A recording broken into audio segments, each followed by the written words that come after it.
Quem é que não gostaria de ter a habilidade de falar todas as línguas do mundo? Pois é, eu penso que esta é a maior vontade do ser humano, é poder se comunicar e ser compreendido. Mas e o que é que nós fazemos quando não se conhece determinado idioma? Pois é aqui que entra o papel da tradução, porque a tradução passa a ser a ponte para unir o comunicador ao receptor. E nada melhor do que ter uma mensagem ou uma obra traduzida para a nossa linguagem, não é verdade? Para falar um bocadinho mais acerca disso, temos como convidado Steven Kirchner. Ele é mestre em interpretação bíblica, PhD em Novo Testamento e um dos tradutores das Bíblias NVI, Nova Versão Internacional, Almeida Século XXI, e ainda foi coordenador da Comissão de Tradução da Bíblia NVT, Nova Versão Transformadora da editora Mundo Cristão. Eu sou a Ana Margarida e começa agora mais um Entre Linhas.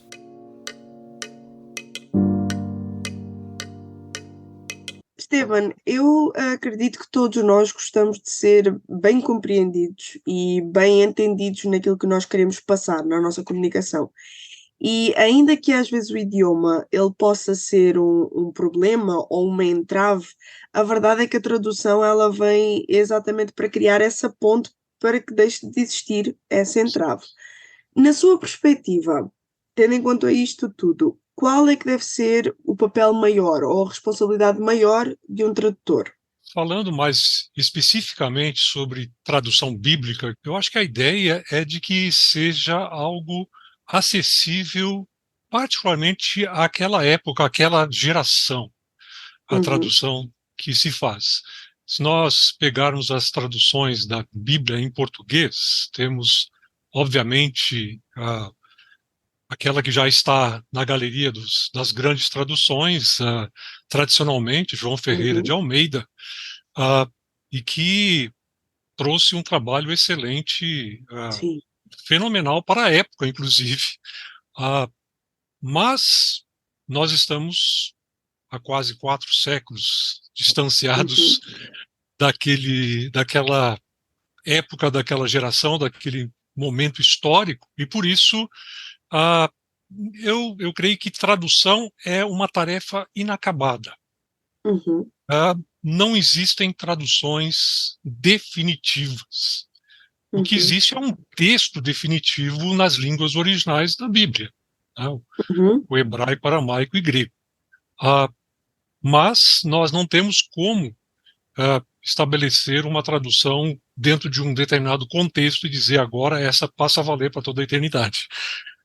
Porque tradução tem por trás de si todo um elemento específico que tem em vista a interpretação do próprio texto. É uma questão daquilo que tecnicamente se fala de hermenêutica, né? Então, é impossível que haja uma tradução definitiva. Por isso, eu acredito que a tarefa de traduzir a palavra de Deus, mais especificamente, é uma tarefa que se requer que seja empreendida de tempos em tempos, para propiciar à próxima geração a possibilidade de um entendimento mais adequado e correto das escrituras. O texto bíblico, nós temos um contexto aqui no Brasil em que a gente até brinca com esse tipo de coisa, dizendo, é uma questão que, claro, é séria, mas às vezes a gente precisa brincar com isso, quando tem algumas traduções bem antigas e arcaicas e algumas igrejas mantêm o uso dessas traduções, a gente diz que essas pessoas se contentam com a ideia de que o texto é tão incompreensível, mas tão incompreensível que só pode ser de Deus. Deus está falando. Não consigo entender, mas obviamente isso só pode ser de Deus, porque então tem uma certa ideia de mistério maior por trás do texto, e evidentemente tem, mas o texto foi dado em língua humana. Deus, assim como fez em Jesus Cristo, veio em direção ao ser humano para poder ser entendido. Então, o texto requer entendimento, por isso a tradução é uma tarefa permanente. Muito bem. E já agora, qual é que é o erro que o tradutor deve ficar bem longe dele para não cometer? Já que essa função é para que o texto ele seja bem compreendido. Essa é uma das questões mais sérias envolvidas em Pois é, qualquer tradução, particularmente da palavra de Deus, que é algo seríssimo, né? Ninguém pode brincar com é a palavra verdade, de Deus. é verdade. E, e eu creio que talvez o maior problema seja relacionado exatamente com aquilo que eu falei há pouco, que é a Uhum, questão da comunicação para o contexto do próprio tradutor, para a sua geração. Então, às vezes, pode acontecer de o tradutor usar muito das suas pressuposições, dos seus conceitos já estabelecidos uhum, e injetá-los no texto, para que, de uhum, alguma forma, a linguagem seja mais compreensiva e, com isso, distorcer, quem sabe, algum elemento do texto. Então, aquilo que é o propósito da tradução também ah, esconde um perigo, né? exatamente. Por isso, o tradutor, e não existe tradutor algum que chegue ao texto de uma forma absolutamente descomprometida em Uhum, relação a uma interpretação prévia do texto. uhum, Ah, pressuposições. O intérprete e o tradutor precisam estar cientes das suas pressuposições. uhum, Não livrar-se delas, porque é impossível. Nós carregamos uma exatamente. bagagem. Exatamente, exatamente. Carregamos uma bagagem cultural, linguística, e com isso é, precisa estar ciente dessa situação e poder desfazer-se, pelo menos momentaneamente, dessa, vamos dizer assim, da ditadura dessas pressuposições, aquilo que Uhum, poderia imaginar isso aqui eu tenho que fazer desse jeito porque é assim que eu conheço, né? Então uhum, exige trabalho, exige a busca incessante da possibilidade de recuperar o sentido para os primeiros ouvintes do texto. E aqui eu acho que uhum. entra um elemento hermenêutico bastante importante, que o texto não foi dirigido diretamente, especificamente a nós no século XXI. Exatamente. Tinha um público-alvo muito antes de Exato. nós. Lá atrás, historicamente, nós estamos afastados em termos da linha do tempo, mas também Exatamente. geograficamente, culturalmente, linguisticamente, estamos muito removidos disso. E por isso Uhum, necessitamos fazer como que uma viagem no túnel do tempo. uhum, Ah, o tradutor é um historiador. Ele uhum, precisa conhecer o contexto. Ele precisa conhecer o contexto de agora para uhum, fazer um bom trabalho adequado, uma linguagem compreensível ao seu público, mas ao mesmo tempo precisa inteirar-se o máximo possível de como aquele texto foi recebido, como ele foi lido, como ele foi interpretado, e por isso é uma tarefa árdua e requer exatamente. aquilo que eu chamo de suor mental. Eu não tenho dúvida alguma.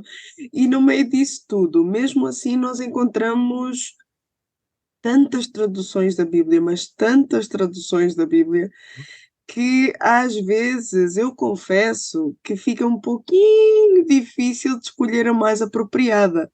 Sim, E entendo. não sei como é que os nossos ouvintes fazem, mas deixo já aqui o meu conselho, o que eu tento fazer para ter uma melhor tradução da Bíblia para mim, pelo menos para mim, é aquela que se aproxima mais do sentido original, mas também que tenha uma linguagem um pouquinho mais coerente para que eu possa entender, dentro daquilo que eu Certo. conheço do meu número de palavras.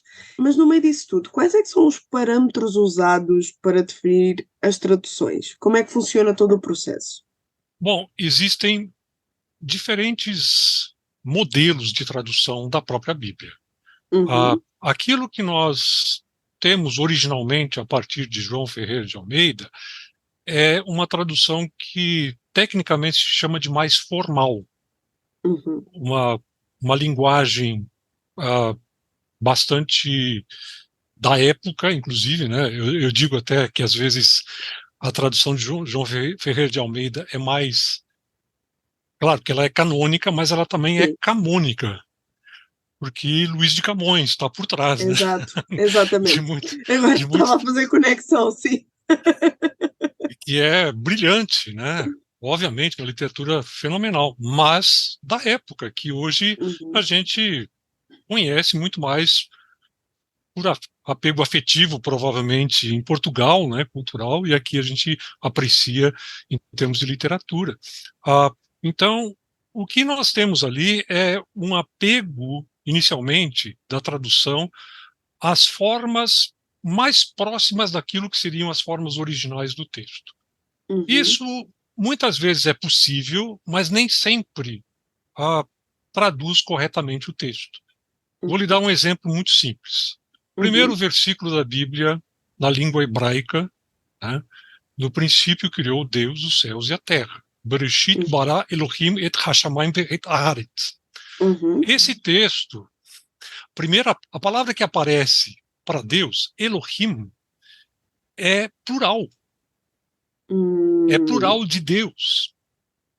Ah, e aí nós temos todo um contexto técnico teológico em que nós descobrimos, lendo todo o Antigo Testamento e conhecendo a cultura judaica, rabínica e tudo mais, de interpretação dos textos, de que isso é uma forma de dirigir-se a Deus como sendo o Deus supremo dentre as possibilidades do mundo politeísta da época, em Canaã, em Uhum. que ele é o Deus, né, supremo dos cananeus, e aí vem outras variações, Baal e tudo mais, mas Uhum. Elohim seria a expressão que muitas vezes é traduzida no Antigo Testamento para deuses, quando fala dos Uhum. deuses das nações, mas é a palavra usada, substantivo usado para falar de Deus.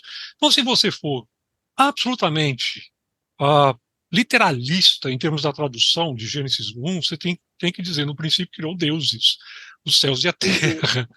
Não dá, Exato. É não é impossível possível fazer dizer. isso.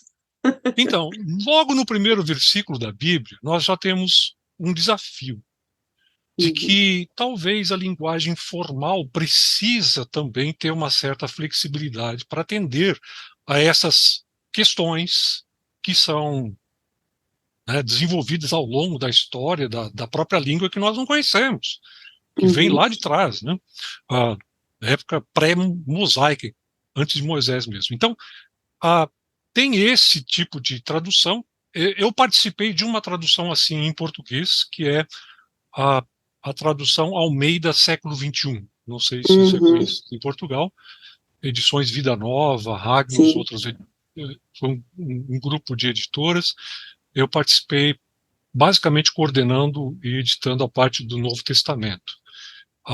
Então, eu sei o trabalho também, como Sim. se dá o trabalho dentro desse contexto. Mas eu também trabalhei em outras duas traduções em português. Na chamada NVI, Nova Versão Internacional, Uhum. participei durante 10 anos, todo o processo, fui Uhum.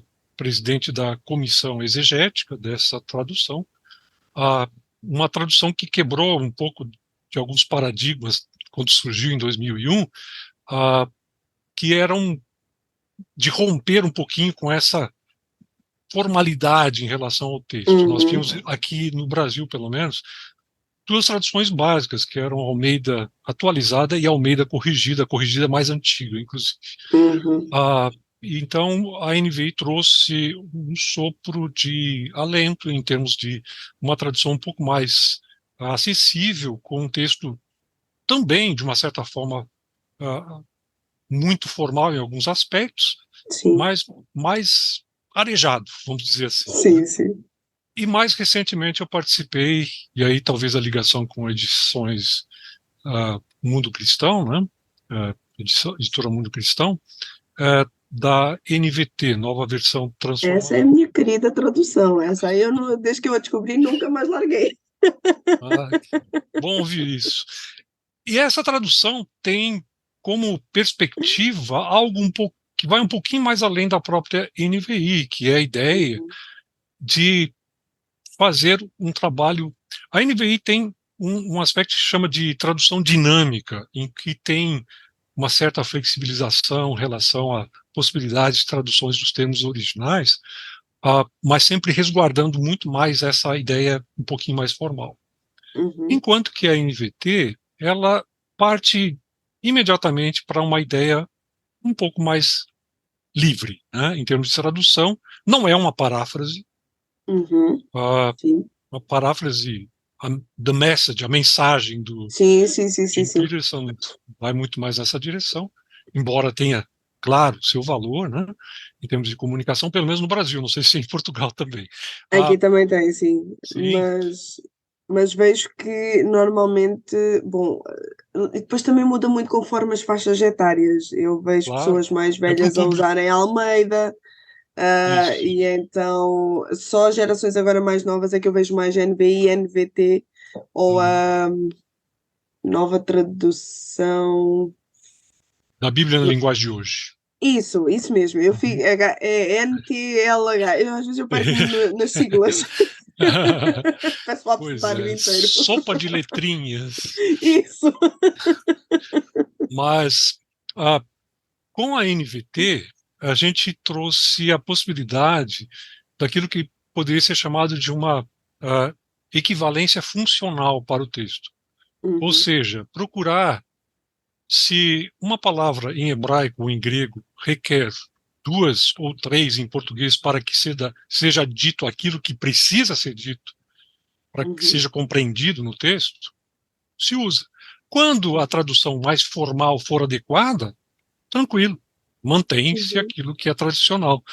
Ah, então a NVT deu um passo um pouquinho mais além nesse sentido, né?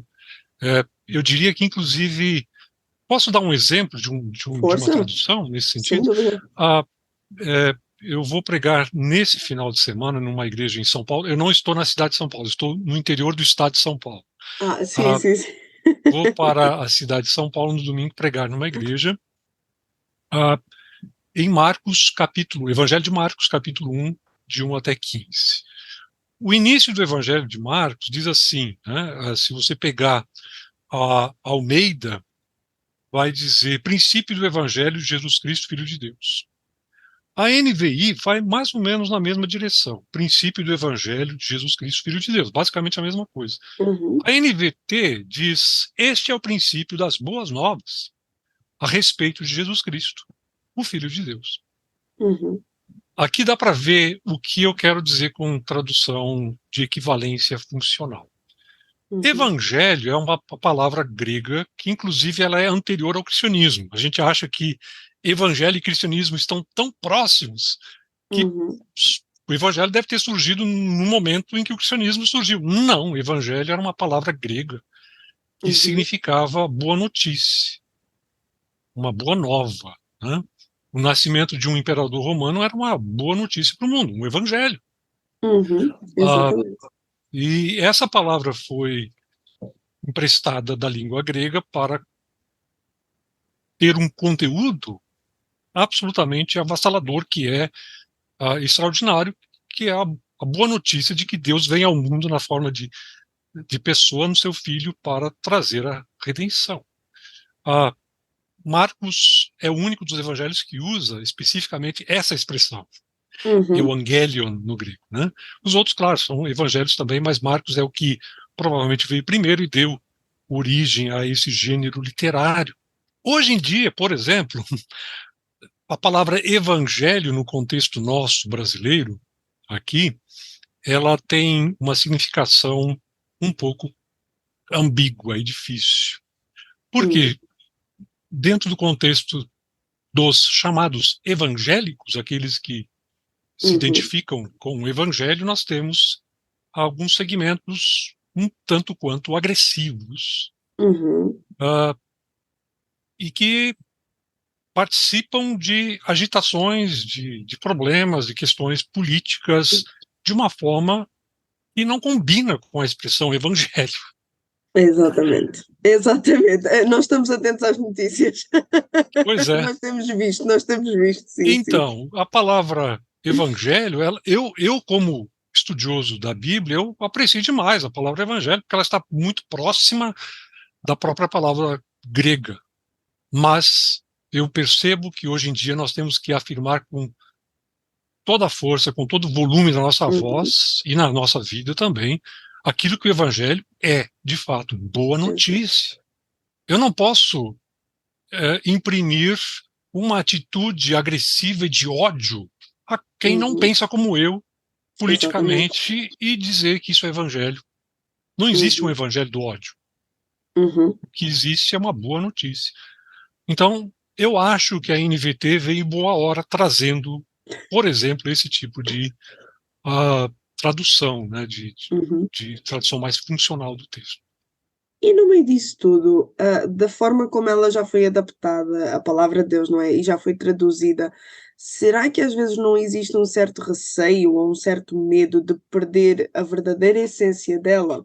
Esse também é um desafio permanente. Uhum, Assim que nós terminamos a produção do texto para ser lançado em 2016, imediatamente depois eu começando a ler outra vez o texto, né, que eu já li algumas uhum, vezes, ah, percebi, puxa, isso aqui poderia ser melhor. uhum, Isso aqui tem que ser diferente. Na próxima edição vai ser diferente.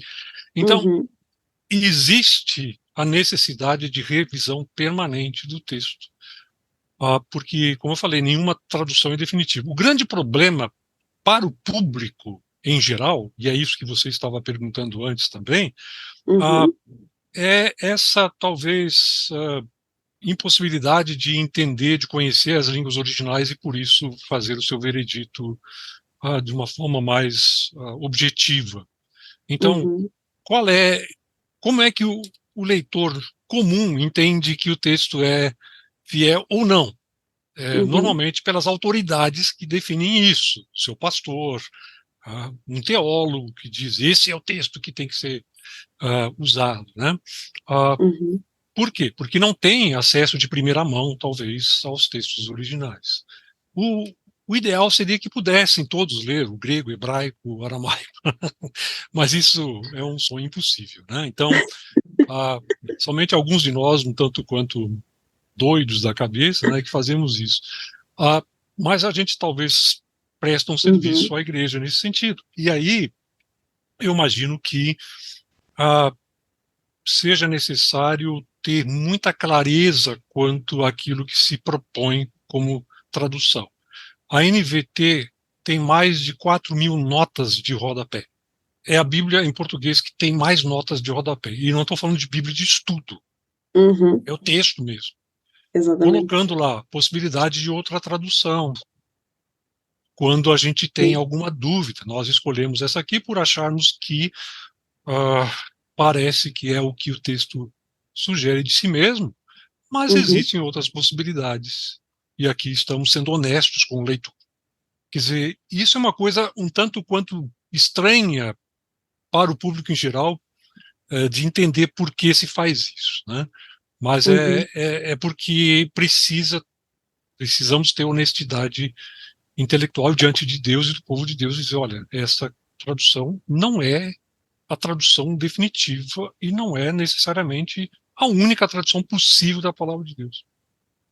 Então, ah, se você quiser pensar de novo nessa questão de como é que é o texto, qual é o texto mais fiel, né? É quase que impossível dizer isso.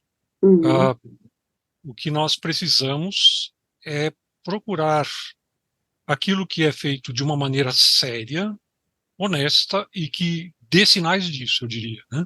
Na própria tradução.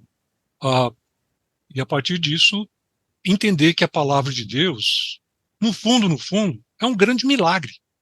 uhum, Um milagre de Deus.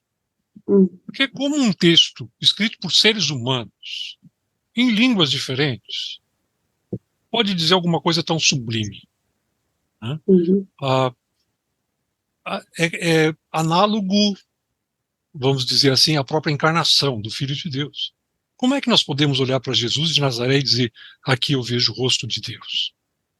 Então nós temos um certo paralelo aqui, naquilo que é a palavra escrita, que testemunha da palavra viva que é Cristo, com essa dificuldade que nós temos de fazer as separações, o que é divino, o que é humano aqui, Deus fala, transcende aquilo que é limitado para se fazer conhecido, né, e trazer a mensagem, a boa notícia da redenção.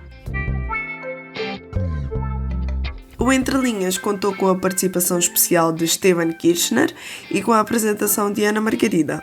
Realização RTM Portugal.